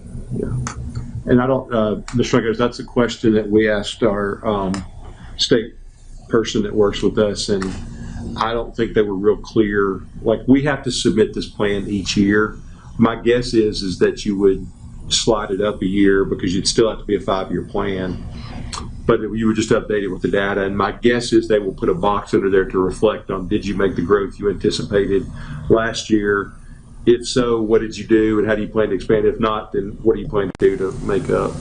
I mean, that's usually what we get on those documents. Right, and especially since it seems like the one is required of the 70%, but the other 4 are district flexible. So it's kind of weird that if next year they say submit a new 5-year plan, and you said, well, we're going to go with it. I mean, would you flex with a different? That's kind of a weird, way of doing it. Anyway, yes, but that's the state. So. Sure. Ms. Ms. Andrews. Yeah. So you said that the goal is 15%. Is that every district? Is that, or did it depend upon where you landed, depending upon what your number was? So every 3rd grade, 70%. That 15% applies from where you are. So okay. We are currently at 49.3. So over the 3-year period, we had to show an improvement at 15%. So if that would put us that weren't as high as us, if there are districts that were not as high as us, then their percentage is higher. Well, let's pretend there's a district that's at 39%. They have to show 15% growth over 3 years. So if they're at 40%, they would need to be at 55 in 3 years. And they might not get to 70 for a longer time than us. Okay. Makes sense? Yes. And then also talking again about specifically our high school students and kind of pushing them. You said AP, pre-AP. Mm-hmm. Are there any other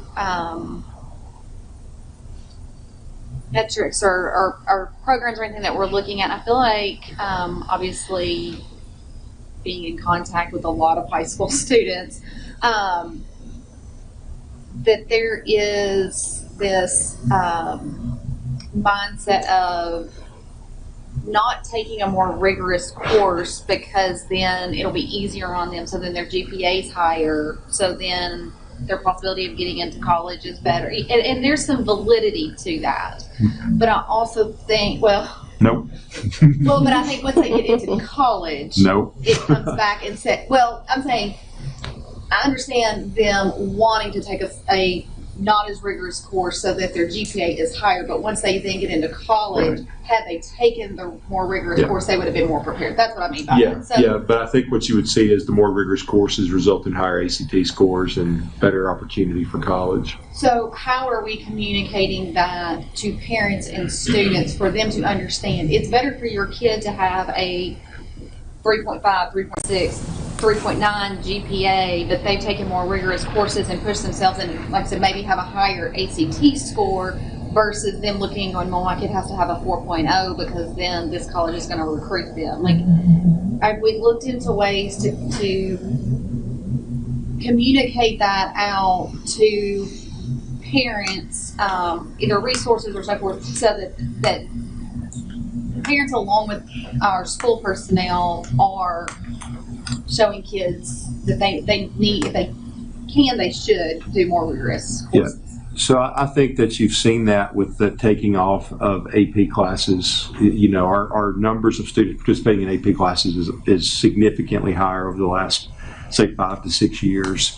I think that you've also seen an increase in dual enrollment classes. I think with us bringing MTSU on board, it provides us another opportunity for dual enrollment classes at several of our schools, and that will probably, you know, for a long time we really benefited from our partnership with Vol State because the state originally only provided 2 dual enrollment classes per child, and Vol State had a grant and they did another 2. Then the state went to 4, but they limited it. Like once you started with a school, you had to follow through with that school for those 4. What the legislature did 2 years ago is you can take those 4 with any college, so it lets us partner with more schools than just Vol State. So, for instance, we're using MTSU at some schools now. We use Union a little bit. We use Welch a little bit.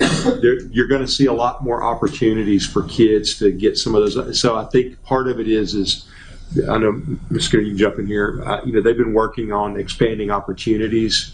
Communicating that to parents takes a little bit of time because you're changing mindset of parents. I think one of the biggest. Go ahead, Frank. I'm sorry. Okay. Go ahead. You're good. Okay. Finish yours. I think that one of the biggest challenges on that front is developing AP programs with the intentionality of reaching economically disadvantaged children, right? Because where I can say as a high school principal, where I heard what you were saying the most was from my economically disadvantaged students whose parents were afraid that they were going to struggle and they didn't want them to fail. And we had to do a tremendous amount of legwork to build an AP culture because it's vertical. You can't start, like when I taught AP, I taught senior AP, and I was the first AP class my kids had. It had to be year long, and I spent an entire semester teaching kids how to write so that we could do AP English second semester. That's not the case anymore because we've got AP classes 9 to 12th grade. Where I think the pre-AP fills in is if you look at our TVOS data, our growth data, we have pushed our test scores up, right, to a different plateau where we are right now as a district. We're in the upper tier of school systems in Tennessee. But to go to the next level where we want to go, we've got to hit the upper quintiles of kids. Where we are losing, especially in high school, where we are losing growth is in those upper quintiles. And some of it is exactly what you're saying. It's kids that should be in honors that are in standard, right? Because a kid that opts for standard instead of honors is coasting, and they're not being pushed like they could in honors class. So the idea of pre-AP is twofold. One, it gives it's not a full curriculum, but it gives a lot of materials and support to a classroom teacher to identify where that rigor point is for kids that are at that higher level. But what it also does, it lets us start training. The best professional development you do with teachers is AP, right? Because in AP professional development, you go and work with 35, 40 other AP teachers, and the teacher, somebody that's taught it for 25, 30 years, and they're masters at the craft. And you spend a week talking about how you set the class up, what you do different. It's the best professional development I've ever done in my life. I got to do it for English and for U.S. history. Both of them were exceptional. So it lets us then provide more support to our teachers to learn what rigor looks like on the upper level, but then how do we move kids to those levels? So there's even kids that aren't in an honors class that would be using the pre-AP. would benefit from that because their teachers had the opportunity to train at a higher level. But I think you would see, like in a lot of our high schools, pushing those higher kids higher is a huge focus. Ms. Skinner, we were actually doing principal evaluations today, and she's talked several times over the last few days to principals about, we've historically aimed at the middle, right? Like, how do we take kids that are on the bubble of being proficient and get them above the line? The cost, we've done that well, and we've moved to a different place. But to go to the next level, like if we're going to be like, I'll be honest, from the moment that I came up here, I always use measuring sticks, right? Like when I was at White House, I would say I want our ACT score to be as high as possible. And people would say, well, we can't beat Williamson County. It's like, no, but we can beat Fairview, right? We're demographically similar to Fairview. Let's beat Fairview. Then we'll look at Independence or somebody. But I think we've got to always have a measuring stick, and I'd like for our measuring stick to be up there around Williamson County. To do that, we've got to take, if you look at the way our quintiles are distributed, we have a lot of kids in those upper quintiles now, and we've got to push them much higher.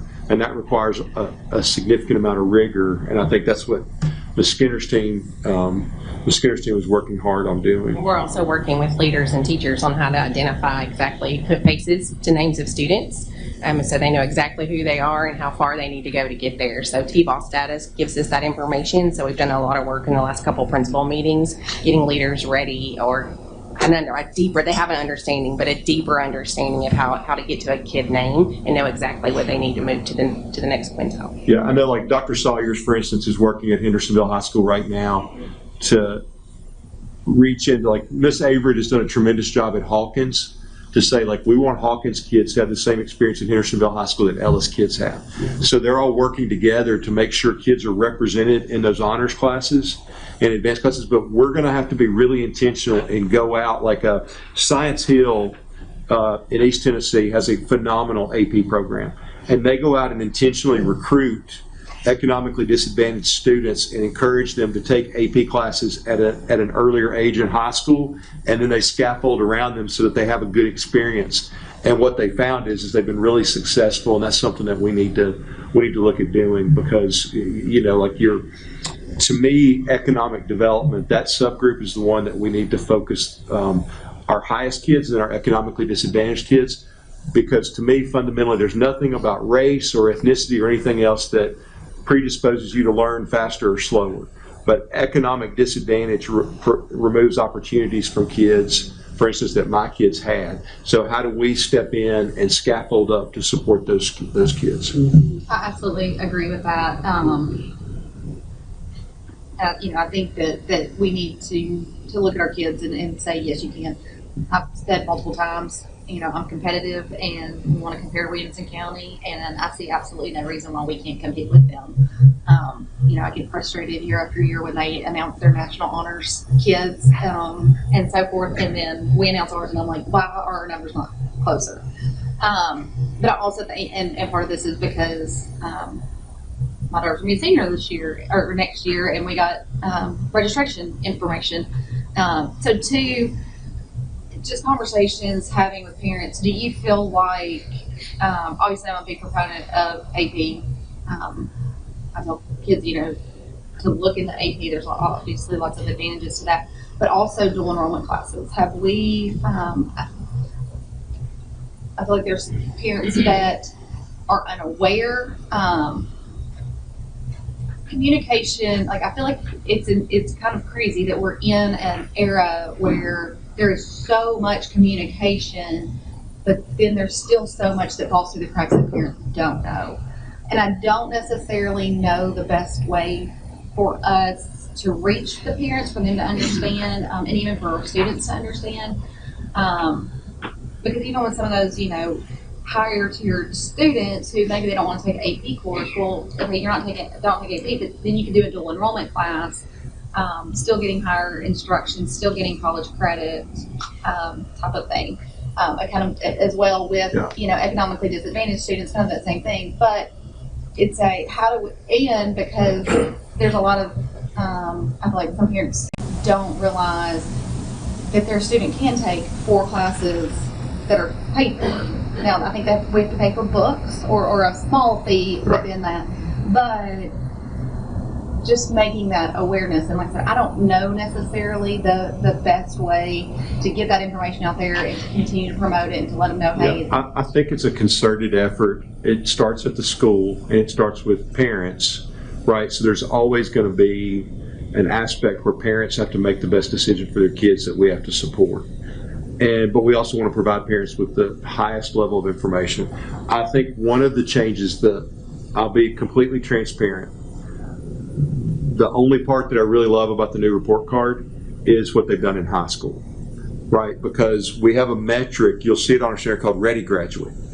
There are not 5 people on this earth that understand what makes somebody a Ready Graduate other than a 21 on the ACT, right? It gets really convoluted, and it's been very hard for schools to get those Ready Grad numbers in. So if you look at, like, we're the #1 CTE district in the state, but our Ready Grad numbers around 43, 44%. The reason is not that our kids are not career ready. We're blowing the top off industry certifications and things like that. It's that the state hasn't had, over the last couple of years, a mechanism to count all that. And it's been hard to get those in and get them counted.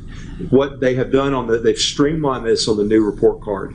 So for instance, 21 on the ACT, you're college and career ready, okay?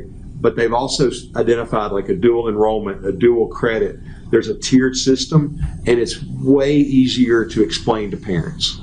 So there are certain parts about this new report card that are not easier to explain to parents, right? Like using the bottom 25% of TVOS probabilities. So how do you explain to a parent that, well, it's not increase your child's performance it's that you've got to increase the probability that they approve compared to all the other students in the state of Tennessee. I have no idea how we're going to explain that. We're working on that. Ms. Skinner's team is going to figure that out for us.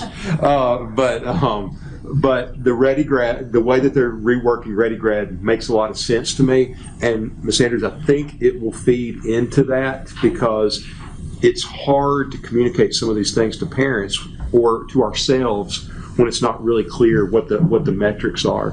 But having more options for I think also our career coaches, I'm hoping with our career coaches, as they're able to work with younger students to get them on those tracks, because really the crux of a lot of this starts in middle school.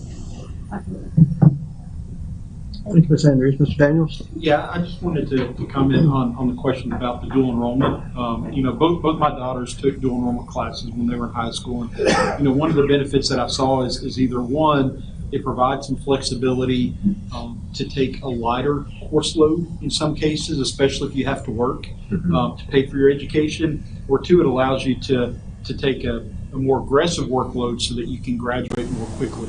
But in regards to the dual enrollment class, I think you said a student could take 4 dual enrollment classes now. Does the state set what those classes are? Are they typically your core classes, or can they choose based on their background, their profession, maybe their career choice? They're usually those core classes that you have to have with any degree. So like English or psychology or something that it doesn't matter what major you choose, you're likely going to need those courses to move forward into your major. Yeah, so I think you'll see, though, one of the areas where I think you're going to see dual enrollment expand is on the CTE side. Like, I think, like, talking to, so this is not official yet, but, the thing is like, the advantage that we have in Sumner County is we have phenomenal equipment for CTE in all of our buildings, right? Like, I tried to get dual enrollment physics when I was at White House because I didn't have anybody certified to teach physics. And I had kids that were wanting to go to engineering schools that were having to try to figure out in the summer how they could get a physics course. And when I talked to Vol State, we couldn't do a dual enrollment physics because they said we didn't have the lab facilities.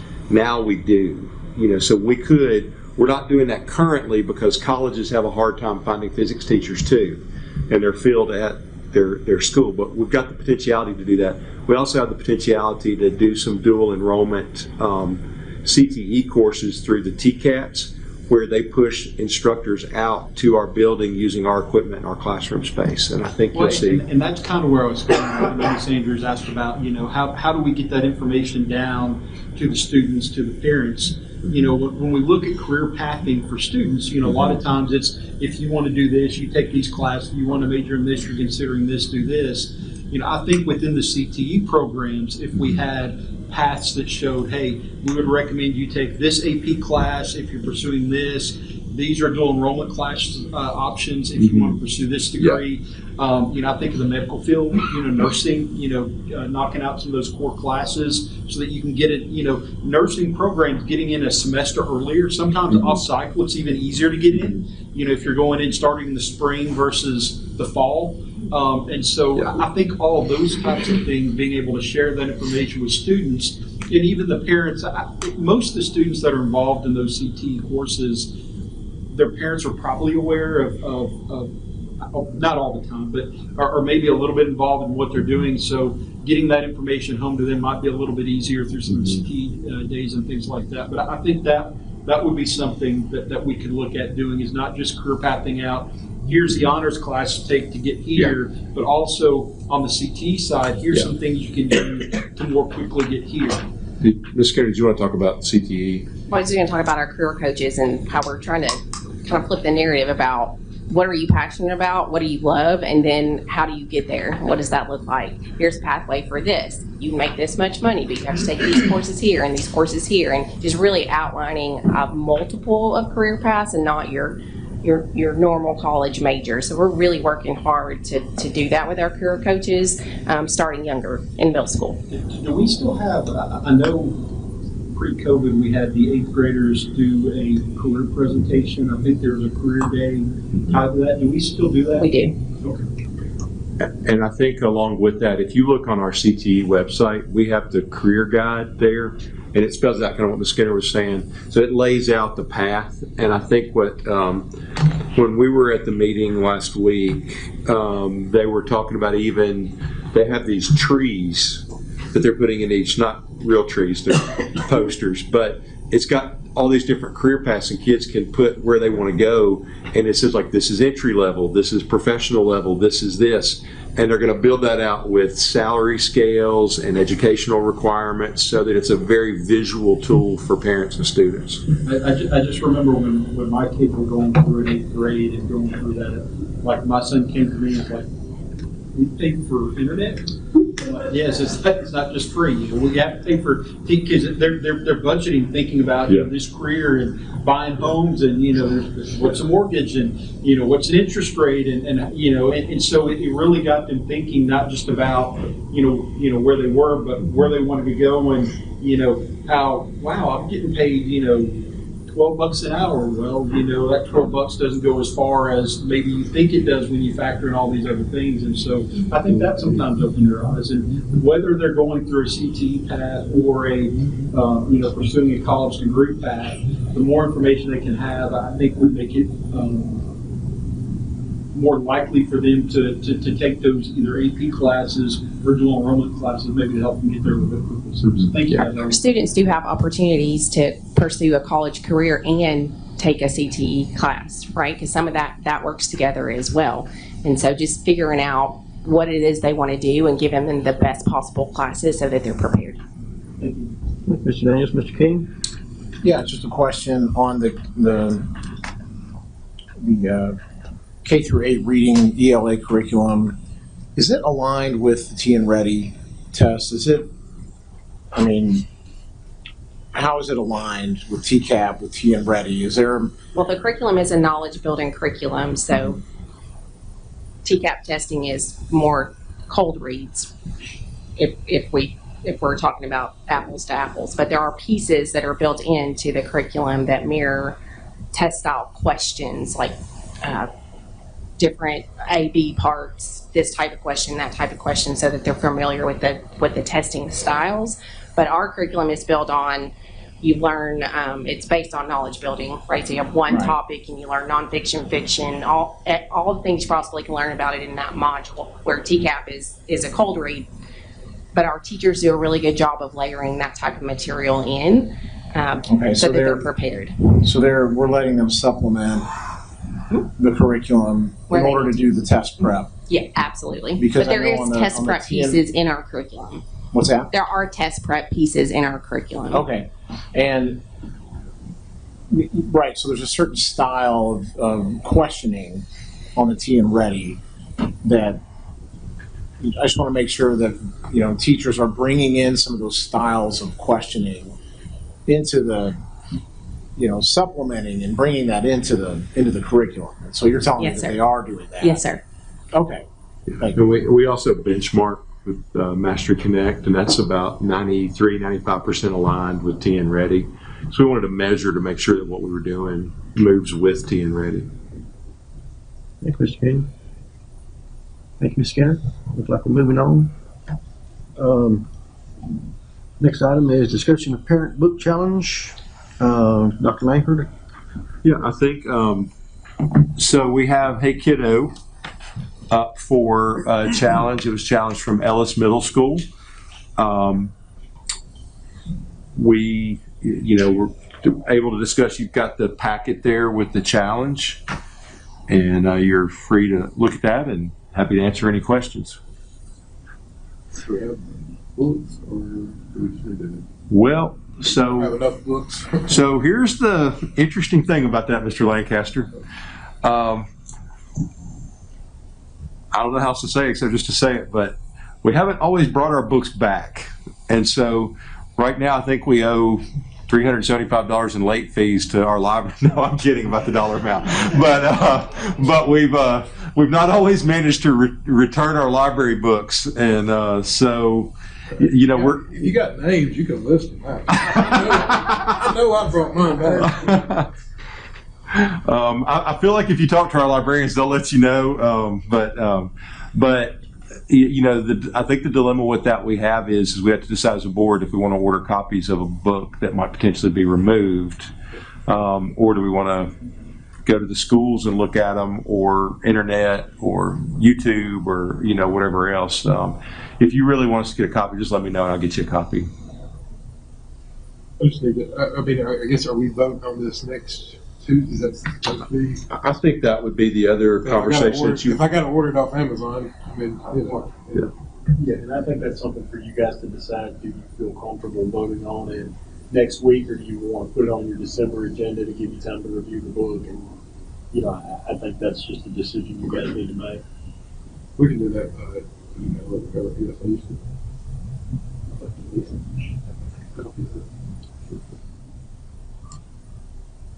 You done? Oh, there you are. We're on. I never do turn it off. I know it. All right. Looks like we're done with that. So we'll move along. Discussion of proposed revision to policy 4.403 library materials. I believe that's Ms. Hawkins. Ms. Hawkins, we'll call on you. I was contacted by the principal of the high school and several librarians. I've met with over 15 librarians asking for this policy to be less ambiguous. They wanted a very clear roadmap of how to follow the rules and do this properly. And so they wanted specifics. So what you see here is a reflection of several meetings with librarians and conversations with principals. They have looked at this and we have edited and edited. And I actually have a recommended edit that came to me yesterday or today that I want to propose an edit to it.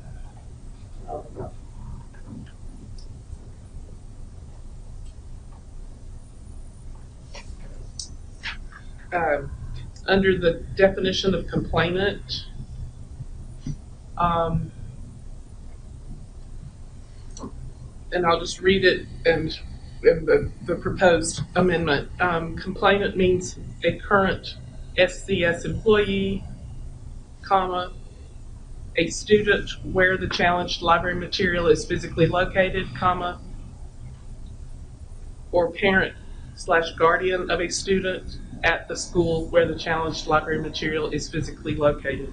So adding that additional language to that sentence is to make sure that it's very clear that each one of these people who are qualified to be a complainant are from the school where the challenged material is physically located. And I also want to changed the word in that same paragraph. Sumner County School Board,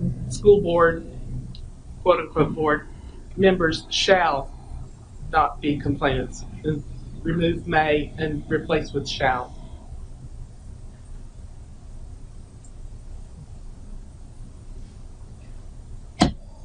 Also, I revised the Library Materials Tennessee Textbook Commission Appeals description in the original policy. It gave specifics about their policy, and that would require, if they change their policy, that means we would have to go back and change ours. So I just simply referenced that if you want to go to that level, you just simply go to them and do what their policy says to do.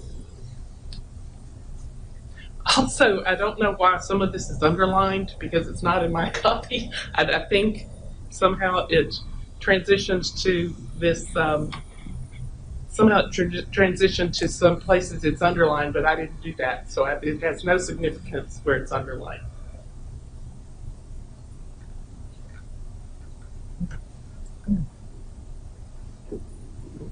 No lights are on, so now there's a light on. Miss Andrews. Looking, I feel like I gotta find it. I'm gonna look it up today beforehand, but there was specific language when the legislature passed this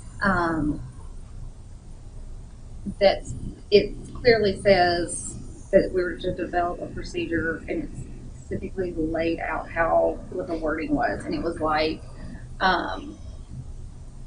it would be where the complaint means it would be an employee of the school in which the material is located, a student or parent guardian of the school where it's physically located. So even the employee is at the school where the material is located, is what I had seen previously. I will see if I can find that again through TCA. But I do remember when I was looking at it previously that it said that we were to develop a policy that said that specifically. Thank you, Ms. Andrews. Ms. Hawkins? So we can add that. I accept that that's a good change. And so I hear you saying that you would like to, in addition to what I've just quoted, the amendment, to also include complainant means a current SCS employee where the challenged library material is physically located.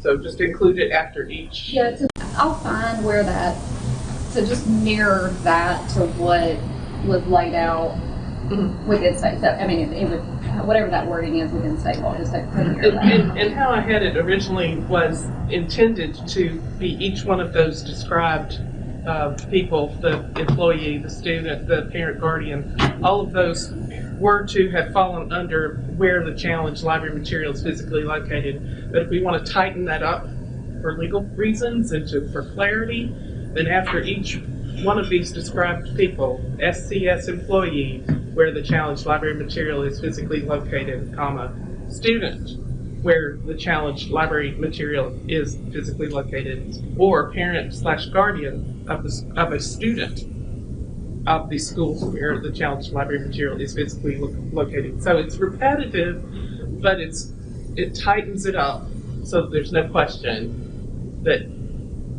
these people have to be connected to that school where the material is physically located. Thank you, Ms. Hawkins. All right, looks like we're all in, all done. So we're adjourned.